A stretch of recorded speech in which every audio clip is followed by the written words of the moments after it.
खुलुमबाय लोगोफोर, गोजोन फुंबिलि बयनिसिमबो। नोंथांमोनखौ गोदान भिडिअ'आव आरो फिन खेबसेबाव बयखौबो बरायनाय बावहरग्रोनाय जाबाय। आं दिनै नोंथांमोननि सिगाङाव 7 जुलाइ 2025 मायथाइ एबा 22 आसार दान 1432 मायथाइनि सानसेनि फान्जामुथिखौ फरायथिनो लादों।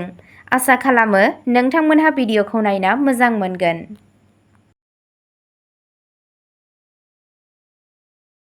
गिबियावनो दङ मेष राशि। गोसोआरि आरो बोसोनारि सोलोंथाइजों लोगोसे देहायारि सोलोंथाइ ला, अब्लासो गासै जौगानाया जाथावना। गोसोआव लाखि दि मोनसे गोग्गो गोसोआ मोनसे गोग्गो देहायावल' थायो। बेयो रां थिसननायनि थाखाय मोनसे मोजां सान, नाथाय थि सुबुरुनजोंल' रां थिसन। नोंथाङा फोथायनाय सोरबा सासेया नोंथांनो गासैबो सैथोखौ खोन्थानो हायाबो जानो हागौ। गासैबो नंगुबै बाथ्राखौ मिथिनो थाखाय एसे नायबिजिरनाया गोनां। नाथाय जुदि नोंथाङा रागायाव माबाफोर आगान लायोब्ला, बेयो नोंथांनि सोमोन्दोखौ खहा खालामनो हागौ। नोंथाङा खामानियाव बयनिख्रुइबो बांसिन अननाय आरो मदद मोनगोन। लामायाव जानला-मानला गारि दासालाय आरो नाङै खैफोद लानायनिफ्राय गोजानाव था। नोंथांनि दिनैनि खाफालगोनां दिगआ जादों खोला, खाफालगोनां अनजिमाया जादों 9 आरो खाफालगोनां गाबआ जादों हाथफ्ला गाब। वृषभ राशि। दिनैनि साना नोंथांनि थाखाय मोजां जागोन। नोंथाङा मोनसे सिरि गोसोजों नोंथांनि लामायाव फैनाय जेंनाफोरखौ सुस्रांनो नाजागोन। गोबां साननिफ्रायनो नोंथांनि कार बायनायाव हेंथा होबोगासिनो थानाय रांखान्थियारि जेंनायाबो दिनै सुस्रांजानो हागौ। नाथाय सम-सम गावनि वालेटखौ नायबाय था, नङाब्ला बेयो गोरोन्थि जानो हागौ। बेयो फरायसाफोरनि थाखाय मोनसे मोजां सान। नोंथाङा नोंथांनि जिउ राहाजों सोमोन्दो गोनां मोजां खौरां मोननो हागौ। सानफ्रोमबो फुंआव आखाइ खबजबनानै सान इसोरनि खाथियाव खर' गंग्लाय आरो नोंथांनि थालांनाय हाबाफोरा आबुं जागोन। नोंथांनि दिनैनि खाफालगोनां दिगआ जादों साहा, खाफालगोनां अनजिमाया जादों 1 आरो खाफालगोनां गाबआ जादों खमला गाब। मिथुन राशि। सोलो गोनां राङारि बिथांखिफोराव हमजानायनिफ्राय गोजानाव था आरो जोबोद सांग्रांथिजों रां थिसन। सासे गोजाननि सोमोन्दोआरिया दिनै नोंथांजों सोमोन्दो लाखिनो हागौ। नोंथाङा नोंथांनि अनजालु गैयाजासे सम हगारनायाव गोजोन गैयै मोनगोन। नोंथाङा मावनाय हाबानि थाखाय रावखौबो मुं लानो दाहो। नोंथांनि खामानि आरो सोदोबफोराव गोसो हो, मानोना जुदि नोंथाङा गोरोन्थि खालामोब्ला मावख'आरि अनजिमाफोरखौ बुजिनो गोब्राब जानो हागौ। नोंथाङा नखरनि सोद्रोमाफोरजों माखासे जेंनाफोरजों मोगा-मोगि जानो हागौ। नोंथांनि दिनैनि खाफालगोनां दिगआ जादों खोला-सोनाब, खाफालगोनां अनजिमाया जादों 2 आरो खाफालगोनां गाबआ जादों गुफुर गाब। कर्क राशि। दिनैनि साना जोबोद मोजां जागोन। गोजाम थालांनाय खामानिफोरा आबुं जागोन आरो गोदान खामानिफोरखौ जागायजेननो थाखाय बेयो जोबोद मोजां सान। फालांगियारि सुबुंफोरा दिनै हरखाबै राङारि मुलाम्फा मोननो हागौ। दिनै नोंथाङा मोनसे टिभि बायनोबो सानथांखि लानो हागौ। बेजों लोगोसे दिनैनि साना हाबा जानाय जराफोरनि थाखाय जोबोद मोजां। गावनि जिउ लोगोरिनो आइसक्रिम जाहोनाया नोंथांनि सोमोन्दोआव गोदैखौ बांहोगोन। गौरी गणेशनो जाग्रा आदार जासि आरो गासैबो दुखुफोरा बोखारजागोन। नोंथांनि दिनैनि खाफालगोनां दिगआ जादों सोनाब, खाफालगोनां अनजिमाया जादों 4 आरो खाफालगोनां गाबआ जादों मैनि गाब। सिंह राशि। गोब्राब रांखान्थियारि थासारिनि जाहोनाव मोनसे गोनांथार खामानिया गेजेराव थाबथानो हागौ। गावनि जिउनि लोगोरिजों नोंथांनि आन्दोआरि फोरमायथिखौ फोसावनायनि सिगां खेबनै सान। हायोब्ला बेनिफ्राय गोजानाव था, मानोना बेफोर बाथ्राफोरा बायजोआव गोसारनायनि खैफोद दं। गावनि सोमोन्दोआव मोगथाङारि जानो नाजा। गावनि जिउ राहायारि रोंग'थिखौ बांहोनानै नोंथाङा नोंथांनि जिउ राहायाव गोदान दरखं बेखेवनो हागोन। नोंथांनि फोथाराव गोबां जाफुंसार जानो हानायनि गोबां जाथावनाबो दं। गावनि गासैबो गोहोखौ पलिश खालामनो नाजा आरो गुबुनफोरनिख्रुइ साबसिन जा। बेयो समाजारि आरो धोरोमारि फोरबोफोरनि थाखाय मोनसे मोजां सान। नोंथांनि दिनैनि खाफालगोनां दिगआ जादों साहा, खाफालगोनां अनजिमाया जादों 7 आरो खाफालगोनां गाबआ जादों गोथां गाब। कन्या राशि। दिनैनि साना नोंथांनि थाखाय मोजां। सोरबा खाथिनि सुबुङा दिनै नोंथांनि पार्टनारनि सोमोन्दै नोंथांनि साननायखौ हेंथा होनो हागौ। नोंथाङा गुबुननि बिबुंथिफोरखौ नेवसिनाया साबसिन जागोन। नखरजों बांसिन सम हगारनाया नखरारि जिउखौ रंजाहोगोन। नोंथाङा नोंथांनि खामानिनि जायगाखौ फेहेरनो थाखाय दिनै गोबां मोजां खाबुफोरबो मोनगोन। दिनैनि साना नोंथांनि मोजां मोनलायनाय लोगोनि थाखाय गोसोखांथाव जागोन। बायजोआव ओंखारनायनि सिगां माबा मोनसे गोदै जानायखौ थि खालाम। साना मोजाङै थांगोन। नोंथांनि दिनैनि खाफालगोनां दिगआ जादों सानजा, खाफालगोनां अनजिमाया जादों 3 आरो खाफालगोनां गाबआ जादों गोमो गाब। तुला राशि, रंजाथाव खामानिफोराव नांथाब आरो नोंथांनि गोजोन लाबो।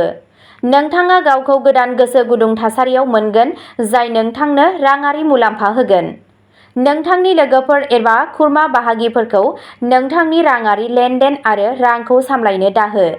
नङाब्ला नोंथाङा थाबैनो नोंथांनि सानथांखि खालामनाय रां बावजानिफ्राय गोजान थांगोन। जिउनि सैथोथिखौ मोगा-मोगि जानो थाखाय नोंथाङा गावनि आंगोखौ एसेब्लाबो माखासे समनि थाखाय बावनांगोन। खामानियाव बिबानफोरनि बजाया नोंथांनि सायाव बांनो हागौ।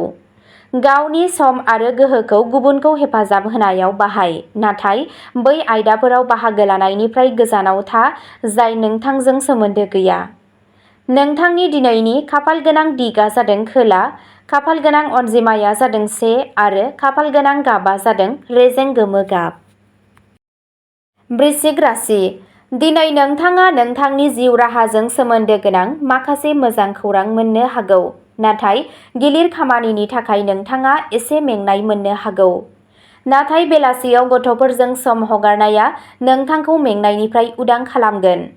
दिनैनि साना बे राशिनि फरायसाफोरनि थाखाय साबजाथाव। दिनै नोंथाङा गोजाम सम्पथिखौ फाननानै आसा खालामनायनिख्रुइ बांसिन मुलाम्फा आर्जिनो हागौ। दिनै नोंथांहा सोरबा लोगोजों गोरोबलायै जानो हागौ। गावनि खामानियाव जाफुंसारनायनि थाखाय गेदेरफोरनि आथिंखौ दांनानै बोर ला।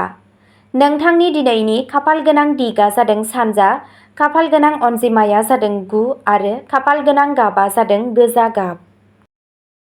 धनु राशि, बांसिन बाथ्राफोरा नोंथांनि गोसोनि बायदियै थांगोन। खरसाया बांगोन नाथाय आयनि बांनाया बेखौ समानथि खालामगोन। मानसिफोरखौ मोजां आखु दिन्थि, गुबैयै जायफोरा नोंथांखौ मोजां मोनो आरो जोथोन लायो। दिनै नोंथाङा बेबादि सुबुंखौ लोगो हमनो हागौ जाय नोंथांखौ गावनि जिउनिख्रुइ बांसिन जोथोन लायो। जाथाय जानायनि थाखाय नेनो नाङा। बायजोआव थां आरो गोदान खाबु नागिर। मुलाम्फा गोनां ग्रहफोरा दिनै नोंथांखौ खुसि मोननायनि गोबां जाहोन सोमजिहोगोन। नोंथांनि दिनैनि खाफालगोनां दिगआ जादों खोला, खाफालगोनां अनजिमाया जादों 5 आरो खाफालगोनां गाबआ जादों गोजा गाब। मकर राशि, दिनै खाफालआ नोंनि फारसे थागोन। नोंथाङा थारैनो जाफुंसार जानो हागोन। बे राशिनि फरायसाफोरा दिनै गावसोरनि जिउ राहायाव माखासे मोजां सोलायनाय लाबोगोन आरो नोंथांनि गोसोआव फैनाय गोदान सानस्रिफोरा मदद होनो हागौ। जुदि नोंथाङा इलेक्ट्रनिक बेसादफोर बायनो सानदोंब्ला दिनैनि साना मोनसे मोजां सान। बेयो मोजां मोनलायनाय लोगोरिफोरनि थाखाय मोनसे मोजां सान। गोनांथि जानाय सुबुंफोरनो जि-जोम दान हो आरो जाफुंसारनाया नोंथांनि आथिंखौ खुदुमगोन। नोंथांनि दिनैनि खाफालगोनां दिगआ जादों सोनाब, खाफालगोनां अनजिमाया जादों 8 आरो खाफालगोनां गाबआ जादों गोथां गाब। कुम्भ राशि, रंजानाय आरो समायनायाव गोनांथिनिफ्राय बांसिन सम बाहायनो नाङा। गावनि समाजारि जिउखौ नेवसिनाङा। गावनि नखरजों मोनसे हाबाफारियाव बाहागो लानो थाखाय गावनि मुखुब समनिफ्राय एसे सम ला। बेयो नोंथांनि नारसिनथायखौल' बाङाइ खालामनाय नङा, नाथाय बेयो नोंथांनि गोनो-गोथोखौबो बाङाइ खालामगोन। नोंथांनि आंगोआ मोजां मुडआव गैया, बेनिखायनो जायखिजाया हाबाजों साननानै आवगाय। नोंथांनि गोसोआ खामानिजों सोमोन्दो गोनां दुखु-खस्थ'आव थाबथागोन, जाय नोंथांखौ नखर आरो लोगोफोरनि थाखाय सम दिहुननायनिफ्राय होबथागोन। नोंथांनि दिनैनि खाफालगोनां दिगआ जादों खोला-सानजा, खाफालगोनां अनजिमाया जादों 6 आरो खाफालगोनां गाबआ जादों गुफुर गाब। मीन राशि, दिनैनि साना नोंथांनि थाखाय जोबोद मोजां जागोन। बे राशिनि उखिलफोरनि थाखाय बेयो मोनसे मोजां सान, मानोना दिनै मोनसे गिदिर केस नोंथांनि लामायाव फैनो हागौ। बेयो फरायसाफोरनि थाखायबो मोनसे मोजां सान। नोंथाङा फरायनायाव गोसो होगोन आरो मावथांखिफोर बानायनायाव जायखिजाया जेंनाया दिनै सासे लोगोनि हेफाजाबाव सुस्रांजागोन। गावनि जिउ लोगोरिजों धोरोमारि थावनियाव थांनाया नोंथांनि जुलियारि सोमोन्दोआव गोदैखौ बांहोगोन। देबि दुर्गाखौ फुजा खालाम आरो गासैबो दुखुफोरा खम जागोन। नोंथांनि दिनैनि खाफाल गोनां दिगा जादों खोला, खाफाल गोनां अनजिमाया जादों 5 आरो खाफाल गोनां गाबा जादों गुफुर गाब। अब्ला दिनैनि भिडिअ'आ एसेनोसै। नोंथांमोनहा जुदि सानफ्रोमबो फुंबिलि समाव बेबादि फानजामुथि नायनानै मोजां मोनोब्ला सानफ्रोमबोनि फानजामुथिनि आपडेट मोननो थाखाय चेनेलखौ साबस्क्राइब खालामनानै लादो आरो भिडिअ'खौ मोजां मोनदोंब्ला अन्नानै लाइक, शेयार आरो कमेन्टबो खालामनानै होलांब्लानो जाबाय। गोजोन्थों।